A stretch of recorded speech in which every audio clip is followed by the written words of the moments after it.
দ্বারা হব।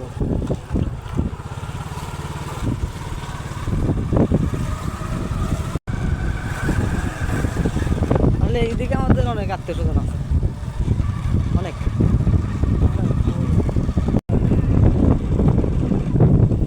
এটা হচ্ছে ভবন, ভিতরে এখানে আমরা মাহফিলে আসি। আর এটা হচ্ছে বিশাল আকারের একটা লিচু বাগান, কলা বাগানও করে।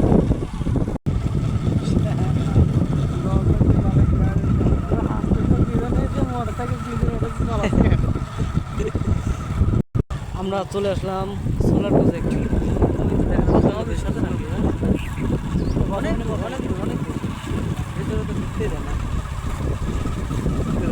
আমরা চলে আসলাম যে দোকানে থাকতাম তার দোকানে প্রজেক্ট। বন্ধু চাইলে আসে এনে সব লোক খাইতে একবার 20-30 বস্তা করে একবার দিতে 50 বস্তা দিতে। এরকম সোলার প্রজেক্ট যদি বাংলাদেশের প্রত্যেকটা চর অঞ্চলে, মানে চর দিয়ে হয়ে যায় যেখানে মানুষ আবাদি আসলে খুব কম করে, এখানেও আবাদ করে। এই প্লেটের নিচ দিয়েও চাষ আছে, অনেক সবজি, মানে এদের কোনো সবজি কিনে খাওয়া লাগে না, সব কিছু ভিতরে ব্যবস্থা। আমের গাছ কত বড় যত দিবেন ভিতরে না আমের গাছ কত বড়, কিন্তু আম ধরে দেখি মানে কোনো একটা জায়গা পড়ে নেই আর কি। এটা খুব ভালো একটা ব্যাপার। এই জানি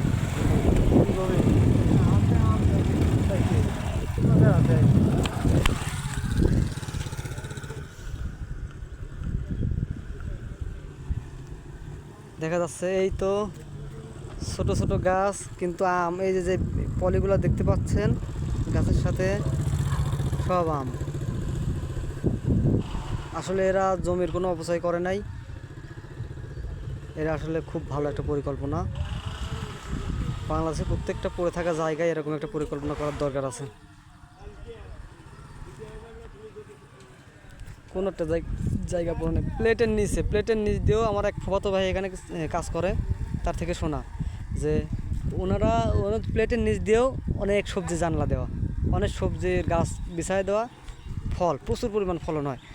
আর যারা এই প্রজেক্টের কাজে নিয়োজিত আছে তাদেরকে দিয়ে এসব সবজিগুলোর আবাদ করানো হয়, মানে কাউকে বসে থাকতে হয় না। এটার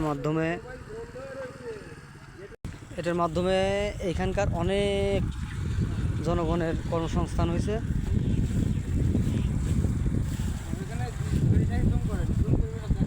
এই তো আম গাছ, এই যে আম, যা ব্যাগ দিতে হচ্ছে সবই আম, সব আম পলি করা। আর এগুলো খুব উন্নত মানের আম, খুব দামি আম, খুব ভালো আম। আমরা আসলাম এই জায়গার উদ্দেশ্যে, এত জায়গা বেড়ানো। আশা করি আপনাদের ভিডিওটা আপনাদের খুব ভালো লাগবে। আমাদের এই ভাই এইখানে এর আগে কখনো ঘুরতে আসে নাই। আচ্ছা, আপনি এইগুলো দেখে আপনার মনোভাবটা কীরকম? আলহামদুলিল্লাহ ভালো, কিন্তু ভিতরে যাইতে পারলে একটু ভালো লাগছে না, ভেতরে তো আসলে আসলে যাইতে চায় না, সাধারণ মানুষ ভিতরে প্রবেশ নিষেধ। যেহেতু এটা যে সরকারি প্রতিষ্ঠান, সেক্ষেত্রে অনেক কিছু গোপনতার বিষয় আছে তাদের, এই কারণে আবার এমনি মানুষের ক্ষতি, কিংবা যেহেতু বিদ্যুৎ জাতীয় জিনিস, এটা মানুষের জন্য খুবই ক্ষতি, এই কারণে সাধারণ প্রবেশাধ্যায় নিষেধ। তবে বাইরের দৃশ্যটা খুবই সুন্দর।